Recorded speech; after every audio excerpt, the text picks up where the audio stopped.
The bucket hit her before the words did.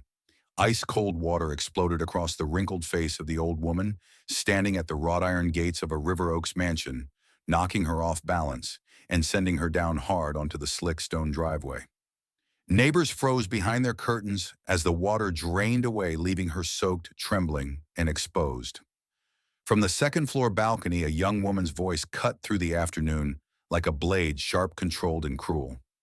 "Stay off my property. If you come back, I'll call the police." A phone was already raised, red live stream light blinking, capturing every second of the humiliation. Inside the house, someone stood just out of sight, close enough to hear, close enough to intervene, but the door never opened. The old woman pushed herself up with shaking hands, dignity fighting against pain, against age, against the shame burning hotter than the Texas sun. What none of them noticed was the man who had stopped on the opposite sidewalk. Dressed simply in white, he watched in silence, his gaze steady, his expression unreadable, except for the sorrow and something deeper than sorrow settling into resolve. This moment would not end on that driveway. It would echo. In 30 days, a wedding plan to impress Houston's most powerful families would grind to a halt. In 30 days, secrets spoken only behind closed doors would be revealed under stained glass windows. And in 30 days, the woman left, shivering at those gates, would stand at the center of a truth no amount of money, influence, or reputation could bury, because heaven had seen what happened here, and heaven was already preparing its response. She stood there for a long moment after the phone was lowered, water still dripping from the ends of her gray hair onto the polished stone beneath her feet. The iron gates of the mansion loomed behind her like a verdict already passed. Inside those walls were marble floors she had once scrubbed on her knees, chandeliers she had helped pay for, with years of sacrifice she never spoke about. Now she was treated as something that didn't belong, something that needed to be removed before it stained the image of the house. From the balcony, the young woman turned away without another glance. To her, the scene was already finished. The humiliation had served its purpose. She stepped back into air-conditioned comfort, surrounded by soft music and expensive furniture, convinced she had protected her reputation. What she did not see were the neighbors watching through slivers in their curtains, some with curiosity, some with discomfort, and none with the courage to step outside. In that neighborhood, silence was safer than compassion. At the edge of the driveway, the old woman struggled to straighten her back. Her hands shook, not only from the cold, but from the weight of something heavier being reduced to an embarrassment. She wiped her face with the corner of a worn shawl, careful, almost instinctive, as if dignity were something fragile that could still be preserved if handled gently enough. She did not shout. She did not beg again. Years of endurance had taught her that pleading only made cruelty louder. Inside the house, a man stood in the hallway, frozen between two worlds. He had heard the shouting. He had heard the threat about the police. He knew exactly who was outside those gates. His fingers brushed the door handle, hesitated, then fell back to his side. Fear of confrontation, fear of disrupting the life he had built, fear of appearing weak in front of the woman he loved, all of it one. The silence he chose was quieter than the water thrown outside, but far more devastating. As the old woman stepped away from the gate, her shoes squelched softly against the wet ground. Each step carried the unspoken truth that she was no longer welcome in the place she had once called home. Passing drivers slowed, some recognizing her face, others seeing only a soaked elderly woman walking alone under the wide Texas sky. To the world, she looked like a problem someone else had failed to clean up. Behind her, the mansion gates remained closed, pristine, untouched by the scene they had just framed. Ahead of her lay the long walk back toward the city, toward a bench in a park where nights were colder and mercy came rarely. In that moment, she was not a grandmother, not a mother, not the foundation of anyone's success. She was treated as a blemish, something to be erased before it could be seen. And yet, as she moved farther down the street, unseen by those who had dismissed her, another gaze followed her path, not with embarrassment, not with indifference, but with a sorrow that carried memory and a justice that did not forget. Night settled over Houston slowly, the way it always did after the heat gave up its grip. The old woman reached the park near the bayou long after the city lights had begun to blur into reflections on dark water. She chose the same bench she had learned to favor, not because it was comfortable, but because the oak tree above it broke the wind just enough to make the cold bearable. Her clothes were still damp, clinging to her skin, and each movement sent a dull ache through joints that had carried too much weight for too many years. Around her, the city kept breathing. Cars hissed past on the distant road. A couple laughed somewhere near the trail. Life went on, indifferent and uninterrupted. She folded her thin shawl tighter around her shoulders and lowered herself onto the bench with care, as if afraid that even the wood might reject her. The cold crept in fast, sharper than usual, settling into her bones, with a familiarity that frightened her. She had known hunger. She had known exhaustion. But this was something closer to surrender. She lifted her eyes toward the sky, barely visible through branches and clouds. Her lips moved quietly at first, words forming without sound, the way prayers often did when hope felt fragile. She did not ask for justice. She did not ask for consequences. Whatever had happened at those gates earlier that day, she carried it alone, unwilling to hand bitterness back to heaven. Instead, her plea was smaller, humbler, and heavier. She asked not to die like this. Not on a park bench, not soaked, shaking, forgotten. If there was still a place for her in the world, she asked for it to be shown. A room, even a broken one. A roof that leaked. A floor that was hers if only for a night. And if there was no place left, if her time had truly run out, then she asked for rest. An end that did not feel like punishment. An end that did not come wrapped in shame. As the prayer left, her tears followed, silent and steady, slipping down the lines of a face shaped by decades of restraint. Somewhere nearby, a man sleeping in his car turned over, unaware that a life beside him was balancing on the edge of despair. In a house miles away, a young woman checked her phone, replaying the afternoon's video, mistaking validation for peace. And behind a closed bedroom door, a man stared at the ceiling, telling himself that tomorrow he would make things right. The temperature dropped further, unusually fast, the kind of cold that made people pause and look around without knowing why. The old woman drew her knees closer, her breath visible now in the dim glow of a street lamp. She closed her eyes not to sleep, but because keeping them open required more strength than she had left. She did not know that her prayer had already been heard. She did not know that heaven was not offended by her exhaustion, nor disappointed by her weakness. And she did not see the figure who had stopped at the edge of the path, watching her in silence, close enough now to hear every trembling breath, close enough to answer, in a way that would change far more than one night on a cold bench. To understand how she came to that bench, cold and alone beneath the oak tree, the story had to move backward, long before river oaks, before the iron gates, before the silence that followed the slammed door. It returned to a time when her hands were younger, her back stronger, and her life broke open in a way that left no room for hesitation. She was 30 when the accident happened. A phone call in the middle of the afternoon, a construction site downtown, a fall that no one could undo. By sunset, she was a widow with a folded flag in her hands and a house suddenly too quiet for three children who did not yet understand why their father would never walk through the door again. Grief was a luxury she could not afford. There were mouths to feed, rent to pay, and a future that would not wait for her to catch her breath. The next morning she went to work. At first it was cleaning offices before dawn, homes after dark. Later it became laundry, endless loads hauled across neighborhoods in borrowed carts and tired arms. She learned the rhythm of other people's lives by the stains on their clothes and the schedules they never noticed. She learned which houses paid on time and which made her wait. She learned how to smile even when her hands cracked and bled from soap and cold water. Her children saw very little of the cost. They knew their mother worked hard, but they did not see the nights she skipped dinner so they could eat twice. They did not hear the prayers whispered over unpaid bills, asking only for strength to get through one more day. When shoes were needed, she found them. When school forms came home, she signed them with steady hands, even when the words on the page frightened her. Education, she believed, was the one thing that could carry her children beyond the limits of her own life. Neighbors remembered her as reliable. Employers remembered her as quiet and tireless. To herself, she was simply a woman doing what had to be done. There were no speeches about sacrifice, no expectation of recognition. Love to her was not something spoken often. It was something proven daily in small, exhausting ways that no one applauded. Years passed like that. One job became two. One shift bled into the next. Her body aged faster than her spirit, but she kept moving, driven by the belief that tomorrow could be better than today if she endured long enough. When her children slept, she worked. When they succeeded, she stepped back content to remain unseen. 45 years of labor built more than paychecks.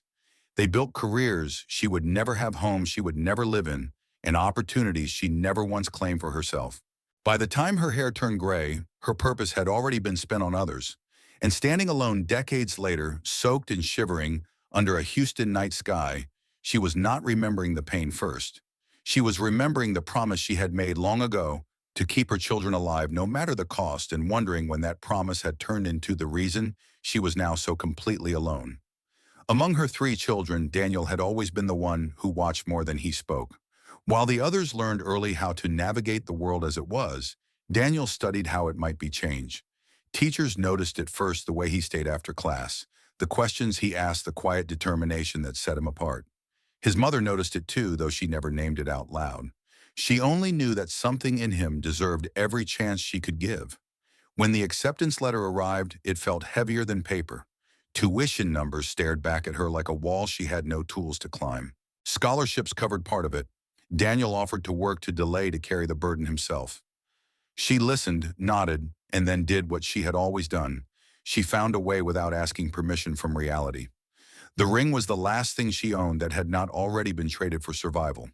Thin gold, worn, smooth by decades of use, it had been slipped onto her finger in a small church long before grief taught her how fragile promises could be. She took it from the drawer where it rested wrapped in cloth and held it for a long time, tracing the scratches that told the story of a life shared and lost. Letting go of it felt like losing her husband a second time. The pawn shop clerk barely looked up when she placed it on the counter. He waited, quoted a number that fell far short of its worth, and waited. She did not negotiate. She signed the paper with steady hands, folded the bills, and left without looking back. By the end of the day, the money had a new purpose. Her past had been converted into her son's future. Daniel protested when he found out. He stood in the kitchen, voice breaking, telling her it wasn't right, that she shouldn't have to give up the last thing that mattered to her. She silenced him with a touch to his cheek, the same touch she had used since he was small. Education, she told him, was not a gift to be wasted on guilt. It was an investment meant to be honored through effort. He kept his promise. He studied relentlessly, worked when he could, and graduated with honors. The day he walked across the stage, she sat in the crowd wearing her best dress, clapping until her hands hurt. When he hugged her afterward, he whispered that everything was going to change now, that she would never have to struggle again, that he would take care of her the way she had taken care of him. And for a while he did. Daniel's first real paycheck felt unreal to him. He handed her an envelope with more money than she had ever held at one time, watching her reaction closely. She smiled, thanked him, and tucked it away, proud not of the amount, but of what it represented. For the first time in years, she allowed herself to believe that the long nights and broken hands had led somewhere safe. But success has a way of rewriting memories. As Daniel climbed higher, the sacrifices that lifted him began to fade into background noise, facts acknowledged but no longer felt. The ring, the pawn shop, the years of exhaustion became stories told rarely, then almost never. Standing decades later at the edge of someone else's wealth, she would remember that moment in the kitchen clearly, the promise in his voice, the certainty in his eyes. And she would wonder how something made with such sincerity could slowly dissolve into silence, leaving behind nothing but the echo of a vow that once meant everything. The shift did not happen all at once. It arrived quietly, dressed as reason, speaking in the language of comfort and appearances.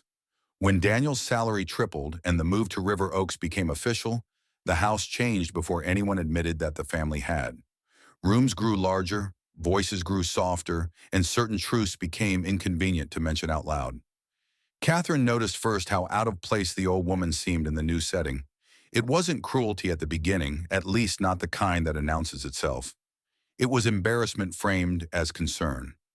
Comments about clothing, suggestions made with polite smiles about updating her look, gentle reminders about table manners when guests were present. Each remark landed lightly on its own, but together they formed a verdict that was impossible to ignore. Neighbors asked questions that sounded harmless but carried sharp edges. Was she the housekeeper? Did she live there full time? Catherine laughed them off at first, then stopped laughing altogether. She began to avoid introducing the old woman by name.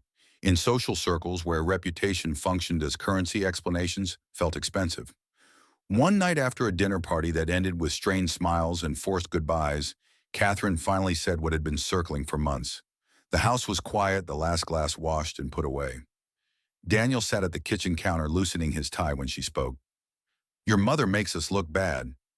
The words hung there heavy and undeniable. Catherine listed examples, as if presenting evidence, how his mother dressed, how she spoke, how she ate, how people noticed, how people talked. She did not raise her voice. She did not insult. She simply framed the old woman as a liability to the life they were building. Daniel objected at first, weakly. He reminded her of sacrifices of promises made long ago. Catherine listened, then countered with a different logic. This wasn't rejection, she insisted. It was practicality, independence, a small apartment, a monthly allowance. They would still be taking care of her, just not in a way that interfered with their standing. Behind the hallway wall, the old woman heard everything. She stood there silently, one hand resting against the doorframe to steady herself. No one knew she was listening. No one imagined she needed to be protected from words like these spoken calmly without malice, as if discussing furniture placement instead of a human life. When the phrase "people like her" slipped into the conversation, something inside her folded inward. 3 weeks later, Daniel delivered the decision with rehearsed gentleness. He avoided her eyes, spoke about options, about freedom, about what was best for everyone. He offered money. He offered logistics. He did not offer resistance. The old woman listened without interruption, nodding once, then declining the help. Pride, dignity, or simply exhaustion, no one could say which guided her refusal. She packed quietly. No arguments, no scenes. She left the house she had helped build without asking for acknowledgement. As the door closed behind her, Daniel told himself this was temporary, that things would improve once emotions settled, that he would make it right later. But later has a way of never arriving. From Catherine's perspective, the house finally felt aligned with the life she envisioned. From Daniel's, the silence became easier to live with than confrontation. And from the old woman's, the promise that once carried her through decades of labor, cracked, completely replaced by the devastating understanding that love, when filtered through shame, could be negotiated away. The room she rented after leaving River Oaks was barely large enough for the narrow bed and the small table pushed against the wall. Thin plywood separated her from the other tenants, and every sound traveled freely. Footsteps, coughing, arguments, whispered late at night. Still, it was hers. She paid on time. She kept it clean. And she told herself it was temporary, a pause before Daniel found the courage to fix what he had broken. Her body, however, no longer followed the rhythm her will demanded. Years of work had worn her down in ways pride could not hide. The jobs she found paid little and demanded much. Some days she earned enough to eat twice. Some days she did not.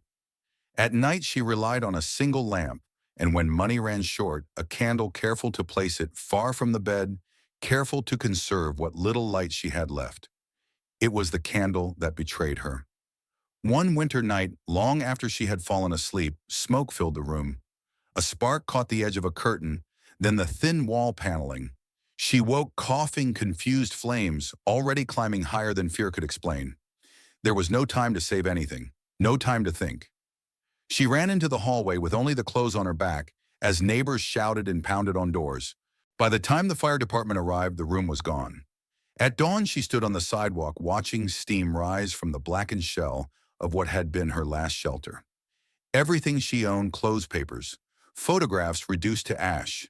The few things she had managed to carry away smelled of smoke and loss. She held them anyway, as if letting go would make the night final. With nowhere else to go, she walked to Daniel's house. It was nearly 3 a.m. when she reached the gates. The neighborhood was silent, the lights dim, the world asleep. Daniel answered the door in silk pajamas, confusion turning quickly into alarm as he took in her appearance. She explained in short sentences, voice hoarse from smoke and exhaustion. The fire, the room, everything gone. She did not accuse. She did not cry. Daniel asked her to wait on the porch and close the door. Inside, voices rose. Catherine's first response was fear, not for the woman outside, but for what her presence might mean. Neighbors, questions, disruption. Minutes passed. When Daniel returned, he held cash in his hand, pressed it into her palm with trembling fingers. "Take a hotel for the night," he said. "Tomorrow we'll figure something out." She asked for one thing, just the couch. Just until morning. She promised she would be gone before sunrise. Catherine's answer came through the closed door, sharp and final. Daniel looked down, unable to meet his mother's eyes. The door closed. The money lasted a few days in a cheap motel where the walls were thin and sleep came only in fragments. When it ran out, so did her options. She began moving between parks and bus stops, churches and benches, carrying what little she had salvaged in a worn bag. The city that held her son's success became the place where she learned how invisible a person could become. That was when she reached the bottom, not in the flames, not in the loss of her room, but in the moment the door closed behind her and did not reopen. The cold that night did not belong to Houston. It arrived suddenly, sharp and unnatural, slipping beneath jackets and settling deep into bone. The old woman sat on a park bench near the bayou. Shoulders hunched, her breath forming faint clouds under a flickering street lamp. She had learned how to stay awake when sleeping felt dangerous, how to listen for footsteps, how to curl inward and disappear. Even so, the shaking came in waves she could no longer control. It was close to 2 in the morning when she sensed someone nearby. Footsteps approached along the gravel path, slow, unhurried, as if the night itself had made room for them. She tightened her grip on her bag, preparing for the familiar mix of fear and apology. But when the man stopped in front of her, there was no threat in his posture. He wore white, simple clothes, unmarked, untouched by the dirt and cold that clung to everything else. What held her attention, though, were his eyes. They carried a depth that felt older than memory, steady and unmistakably aware. "Evelyn," he said. Her head lifted sharply. No one had spoken her name in weeks. She searched his face, trying to place him, trying to understand how a stranger could know her. Words failed her. Only confusion remained. "I know," he continued gently, as if answering the question she hadn't asked. "I know how long you've been out here. I know about the fire. I know about the door that didn't open." The shaking eased, not because the cold had retreated, but because something else had taken its place. Recognition, not of him, but of herself. For the first time since that night at the gates, she felt seen without being judged. He sat beside her, close enough that the space between them felt intentional. He spoke quietly without haste, naming details no one else could have known. The pawned ring, the promise made in a kitchen years ago, the prayers whispered when her children slept. Each truth landed softly, like proof offered rather than accusation. When he placed a white envelope into her hands, she tried to refuse it out of instinct more than pride. He closed her fingers gently around it. "This is not charity," he said. "It is provision." He told her exactly what to do when morning came. Where to go, who to ask for, a small diner near the warehouses, a man who would recognize her name, a boarding house 2 blocks away with a woman who charged little and expected honesty. Work that would not break her body the way the past had. Enough to eat. A bed with clean sheets. She asked how he knew all of this. He smiled, not with mystery, but with assurance. "Trust me." A sudden gust of wind swept through the park, stronger than the ones before it. The street lamp flickered. She closed her eyes for a moment against the cold, and when she opened them, the bench beside her was empty. The path lay silent. No footsteps, no figure in white. Only the envelope remained warm in her hands. She sat there for a long time after listening to the night return to itself. For the first time in weeks, the cold loosened its grip. Not because the temperature changed, but because hope had finally found her right there, on a forgotten bench in the middle of the darkest hour. Morning came with a fragile kind of courage. The old woman woke before dawn, the envelope still tucked safely inside her bag, unsure whether the night had been mercy or illusion. She washed her face in a public restroom, smoothed her hair with trembling fingers, and followed the directions she had been given as if they were a lifeline. Each step toward the industrial side of the city felt like walking between faith and fear. The diner sat on a corner near the warehouses, its sign flickering, the smell of coffee already drifting into the street. Inside, a man in his 60s stood behind the counter, wiping it down with slow, practiced movements. He looked up as the door opened, his eyes narrowing slightly, not with suspicion, but with recognition he could not explain. She asked for him by name. He hesitated, studying her worn shoes, the careful way she held herself. "I didn't post any job listings," he said at last, almost apologetically. Her shoulders fell. For a brief moment, the night returned in full, threatening to swallow what little hope remained. She nodded, turned, and began to walk away. "Wait." The man's voice stopped her. Something in his expression had shifted, as if a missing piece had quietly fallen into place. He asked her name again, slower this time. When she answered, he exhaled sharply and leaned back against the counter. "I had a dream last night," he said, choosing his words with care. "A man in white told me a woman named Evelyn would come this morning. He said she'd need work. He said I could trust her." Silence filled the space between them, heavy and unmistakable. The old woman gripped the edge of the counter to steady herself as the room blurred. The instructions, the name, the timing, all of it aligned with a precision that left no room for coincidence. The job was simple: prep work, cleaning tables, steady hours, modest pay but fair, and meals included. She accepted without hesitation, gratitude catching in her throat before she could speak it. Later that day, she followed the second set of directions to a boarding house just 2 blocks away. The building was old but solid, its windows clean, its front door worn smooth by years of honest use. The woman who answered was practical, kind in the way people become when they have known hardship themselves. The room was small, the bed narrow, the rules clear. She paid 3 months in advance each dollar, leaving her hand with relief rather than fear. That night she slept on clean sheets for the first time in weeks. In the days that followed, routines formed. She arrived early, worked hard, and earned quiet respect without asking for it. The diner owner noticed her consistency, her refusal to cut corners, her gratitude for small mercies others took for granted. Color returned slowly to her face. The shaking eased. Hunger became memory instead of companion. But beyond the physical change, something deeper shifted. The door that had closed so firmly at River Oaks had not been the final word. Another door, unexpected, unadvertised, had opened instead. Not through effort alone, but through a sequence of mercy too precise to ignore.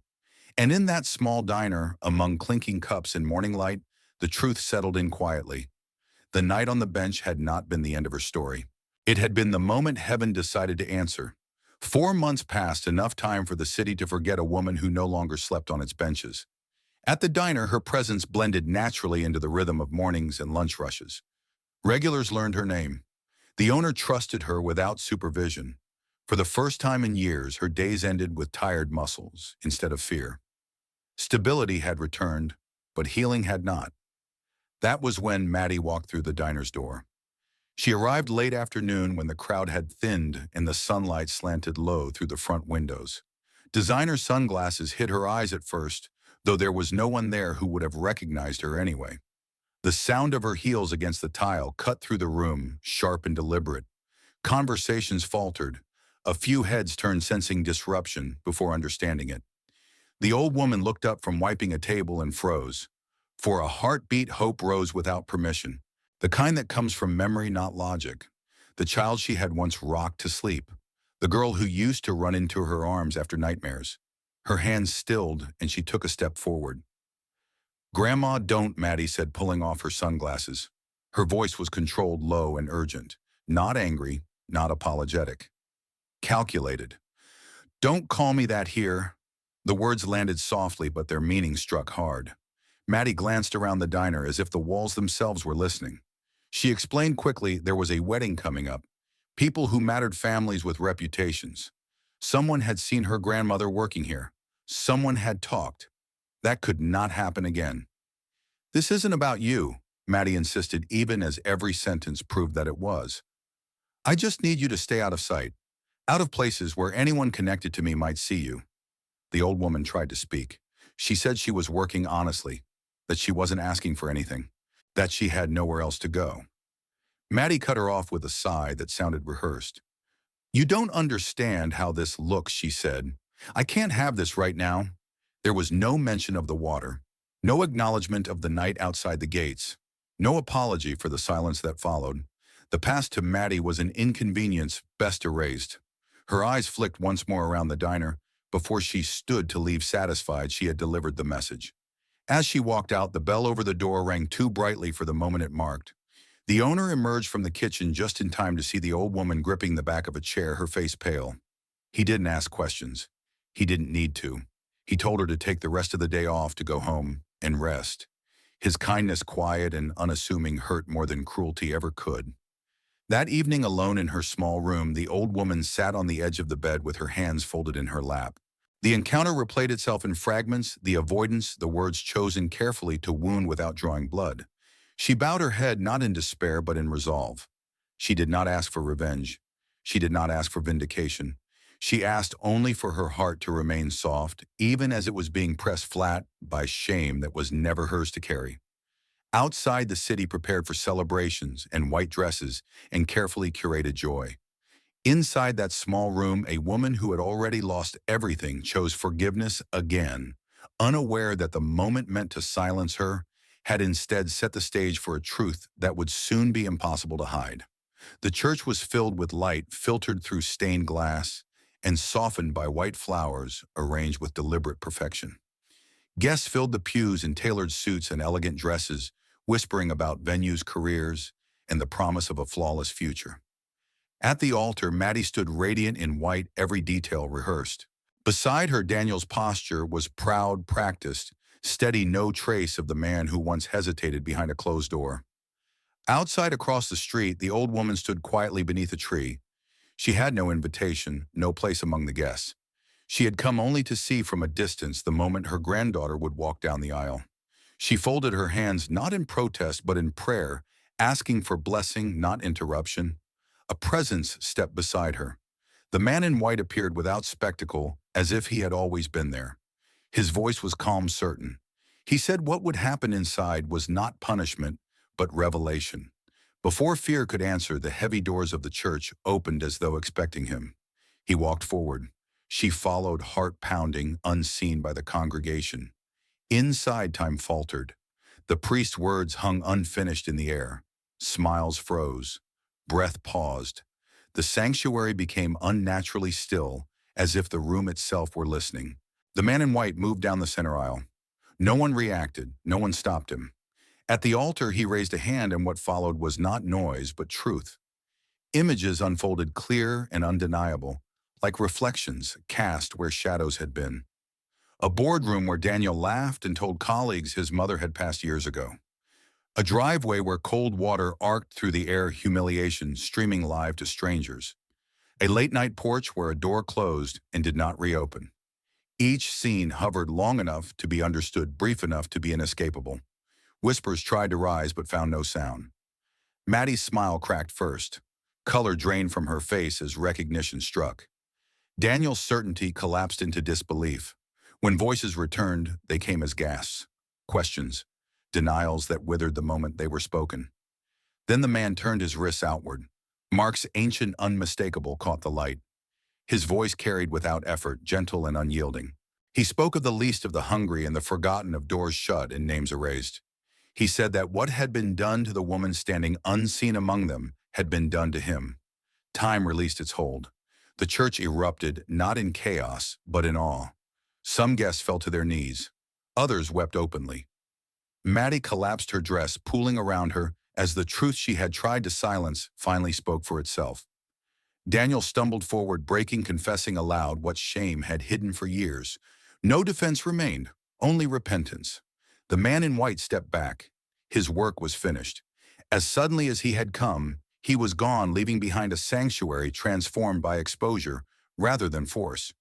At the edge of the aisle, the old woman stood, revealed at last, not as a stain to be concealed, but as the living measure of a love that had endured every rejection. In the stunned quiet that followed, it was clear to everyone present, the wedding had been stopped not by scandal, but by truth spoken at precisely the moment it could no longer be ignored. For a long moment after the man in white vanished, no one moved. The church felt emptied and overfilled at the same time, stripped of pretense, saturated with truth. Then Daniel took a step forward and another until he stood in front of the woman he had spent years pretending did not exist. His knees buckled before his voice did. He fell to them, suit creasing, pride dissolving, and said her name the way he had not said it in a long time, without hurry, without fear. He confessed aloud what silence had protected the lie about her death. The door he closed, the shame he chose over love. There were no explanations left to offer, only remorse. Maddie followed him, her perfect composure gone mascara, tracing the path of tears she no longer tried to hide. She spoke of the water, the live stream, the words meant to erase a grandmother from her life. She did not ask to be understood. She asked to be forgiven. The old woman listened without interrupting. When she finally reached out, it was not to lift them from the floor, but to place her hands on their bowed heads, the same hands that had once steadied a bicycle and buttoned school uniforms. Forgiveness came without ceremony, not because the wounds were small, but because love, when it has learned to survive, does not need permission to heal. The wedding did not resume. Some guests left quietly, shaken by what they had seen. Others stayed unsure what to do with the moment they had been given. By evening, the church was empty again, changed like everyone who had stood inside it. In the weeks that followed, the family's life reorganized itself around a different center. Daniel stepped away from the job that had rewarded his ambition and starved his conscience.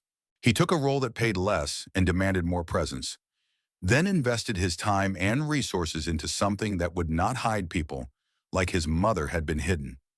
A small foundation took shape: beds, meals, caseworkers for elderly men and women abandoned by families who could not bear the inconvenience of gratitude. Maddie canceled the wedding quietly. She left behind the persona she had curated and enrolled in classes that trained her to sit with people whose stories did not photograph well. She learned to listen without planning an exit. She learned to apologize without defending herself. On weekends, she volunteered where faces were lined and names were often forgotten, discovering how much work it took to rebuild a heart. The old woman moved into a modest room with sunlight and a window that faced a garden. She slept through the night. She ate without counting. She insisted on helping in small ways, folding laundry, cooking simple meals not out of necessity, but out of habit shaped by decades of giving. Peace settled into her life, not as a reward, but as a companion. Years later, when she passed quietly in her sleep, there was grief, but not regret. At her service, the room was filled with people she had helped without realizing it: a diner owner, a boarding house keeper, neighbors who remembered her kindness more clearly than her hardship. On her grave, a single white rose appeared every year on the same day. No one ever saw who placed it. No one needed to ask. This story leaves behind a lesson that reaches far beyond one family and one moment in a church. It reminds us that success, status, and appearances mean nothing if they cost us our humanity. The people who sacrifice the most for us are often the easiest to overlook once our lives become comfortable. Yet God sees what the world ignores. Every quiet sacrifice, every unseen tear, every act of love given without condition is remembered even when it is repaid with silence or shame. The story also teaches that forgiveness is not weakness, it is power. True forgiveness breaks cycles of pride, heals generations, and opens the door to real transformation. But it often comes too late for those who wait until it is convenient. The time to honor, love, and reconcile is now. If this story touched your heart, please subscribe to our channel, share this video, and leave a comment below. Tell us who in your life deserves gratitude, forgiveness, or a second chance today. Stay with us for more powerful stories of faith and redemption on our channel.